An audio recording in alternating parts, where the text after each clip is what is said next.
श्याम। जय श्री कृष्णा। कैसे हो आप सभी लोग? आशा करती हूँ आप सभी मंगल में होंगे, अच्छे होंगे, स्वस्थ होंगे।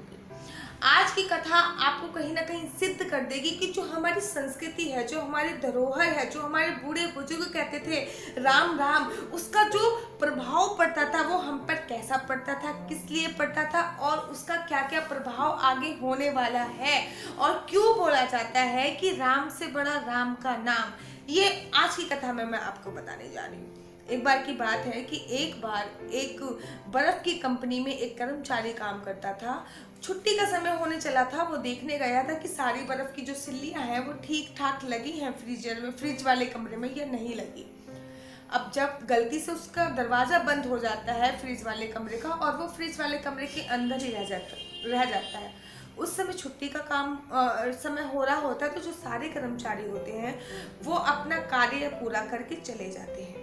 अब 1 घंटा हो जाता है, 2 घंटा हो जाता है आवाज लगाते लगाते उसको, लेकिन कोई नहीं आता क्योंकि सारे ही कर्मचारी ऑलमोस्ट उस दिन अपने अपने घर पे जा चुके होते हैं। अब कर्मचारी बोलता है कि 1 या 1.5 घंटे में मेरी मृत्यु संभव है कि हो ही जाए, क्योंकि मैं फ्रिज वाले कमरे में बंद हो चुका हूँ और कुछ ना कुछ थोड़ी बहुत देर बाद ठंड से मेरा शरीर जम जाएगा और मेरी मृत्यु हो जाएगी।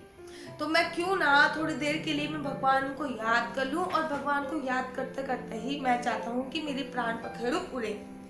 वो आंखें बंद करता है, भगवान को याद करता है और बोलता है, भगवान अगर मैंने सच्चे दिल से कभी किसी की मदद करी है, कभी किसी का दिल नहीं दुखाया है, अगर मैंने सच्चे दिल से आपको माना है, तो मैं चाहता हूँ कि आज मैं बच जाऊँ। थोड़ी देर बाद वो देखता है कि एक दरवाजा खुला और खुलने की आवाज उस तक पहुंची, और जैसे ही खुलने की आवाज उस तक पहुंची तो वैसे ही उसने आवाज लगाई, कोई है? वैसे ही एक बाहर एक कर्मचारी आता है, उसका दरवाजा खोलता देखता है तो उस कंपनी का जो चौकीदार था वो आता है। उसको उठाता है और उठा के हीटर के पास ले जाता है।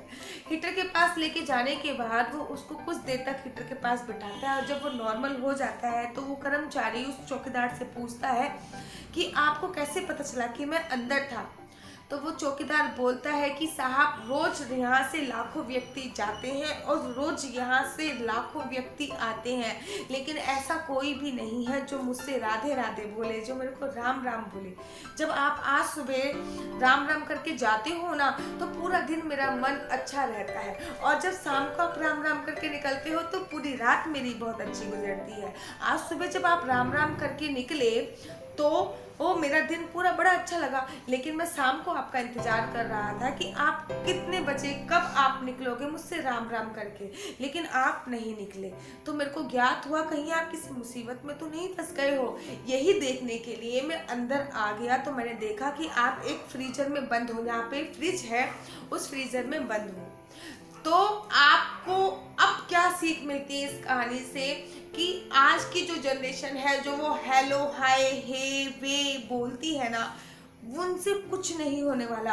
अपने बच्चों को आपको जो संस्कृति सिखानी है वो ये सिखानी है कि अपने बड़ों को राम राम बोलिए, राधे राधे बोलिए, जय श्री कृष्ण बोलिए, जय बिहारी जी बोलिए, जय बांकेलाल बिहारी जी बोलिए, जो भी उनको, जो भी हमारे 33 कोटि देवी देवता है उनका नाम का स्मरण करना चाहिए।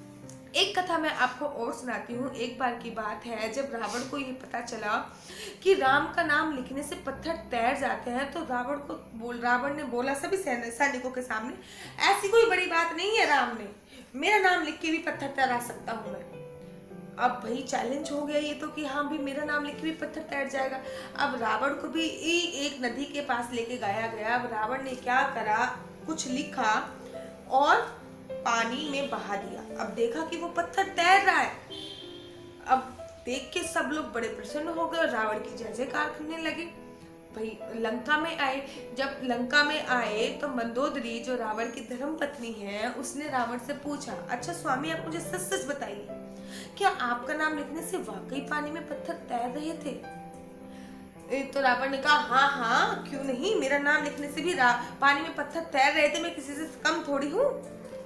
मंदोदरी ने दोबारा पूछा, प्रभु मैं सच जानना चाहती हूँ। तो रावण ने बोला कि मुझे क्षमा करना, मैंने रावण की जगह उसमें राम लिखा था, और जैसे ही मैंने राम लिखा और वो पत्थर पानी में बहा दिया, वैसे ही वो पत्थर तैरने लग गया।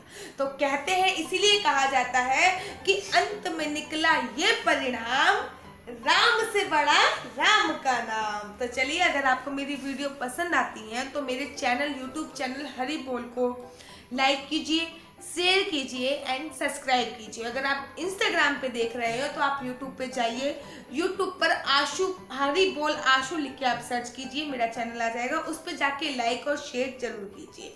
हरि बोल।